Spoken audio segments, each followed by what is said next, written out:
আপনারা সবাই জানেন যে জন্য আমাদের সবাই এখানে একসাথে হওয়া। আমাদের অতি প্রিয় তামিম ইকবাল ভাই আজকে সকালবেলায় অসুস্থ হয়েছিলেন। 9টা সাড়ে 9টার দিকে উনি বিকেএসপিতে একটু অসুস্থ হয়ে পড়েন। ওই অবস্থায় ওনাকে এখানে নিয়ে আসা হয়। যখন এখানে নিয়ে আসা হয় ওনার চিকিৎসা শুরু হয়। পরবর্তীতে আসলে উনি আমরা চিন্তা করি যে আসলে ঢাকা নিয়ে যাওয়া যাবে কিনা। তো বিভিন্ন কারণে আসলে ঢাকা নিয়ে যাওয়া যায়নি, সেই ডিটেলস আসলে অপ্রয়োজনীয়। পরবর্তীতে ওনার অবস্থাটা বেশ ক্রিটিক্যাল হয়ে যায়।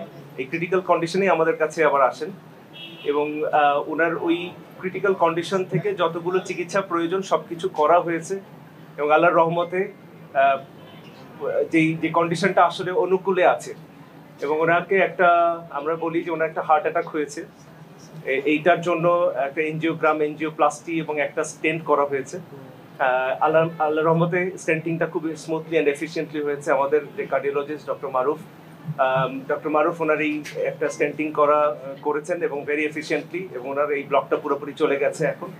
বাট অবশ্যই আমরা যেমনটা বলছিলাম যে একটু ক্রিটিক্যাল কন্ডিশনে ছিল, স্টেন্টিং এর পরেও এখনো উনি অবজারভেশনে আছেন এবং ক্রিটিক্যাল কন্ডিশনে এখনো কাটেনি, এটা একটু সময় লাগবে। আর আমরা সবাই ওনার জন্য প্রাণপণ চেষ্টা করছি এবং আপনারা সবাই দোয়া করবেন আমাদের প্রিয় তামিম ভাই যেন আবার আমাদের মাঝে সুস্থ হয়ে ফিরে আসে এবং আবার খেলাধুলায় জয়েন করে। আপনাদের সবাইকে ধন্যবাদ। আমি ডক্টর রাজীব, এখানে মেডিকেল ডিরেক্টর হিসেবে আছি। আমাদের রেসপেক্টেড সিও স্যার মোহাম্মদ তৌফিক বিন ইসমাইল স্যার আমাদের হেড অফ দ্য ইনস্টিটিউট। আমার পাশে আছেন ডক্টর মনিরুজ্জামান মারুফ, উনি আমাদের এখানকার কার্ডিওলজিস্ট এবং চিকিৎসাটা অ্যাকচুয়ালি এই স্টেন্টিংটা স্যারই করেছেন। আর পুরো টিমটাই আসলে অ্যাক্টিভ ছিল। ইমার্জেন্সি টিম থেকেও একেবারে ক্যাথল্যাব পর্যন্ত আমাদের কোনো সময় ক্ষেপণ হয়নি। যেখানে যতটুকুন করার প্রয়োজন ছিল আল্লাহর রহমতে আমরা করতে পেরেছি। আমরা হোপফুল যে উনি আসলে ভালো হয়ে আমাদের মাঝে আবার ফিরে আসবেন। আপনারা সবাই দোয়া করবেন আমাদের প্রিয় মানুষটা যেন আমাদের মধ্যে ফিরে আসে।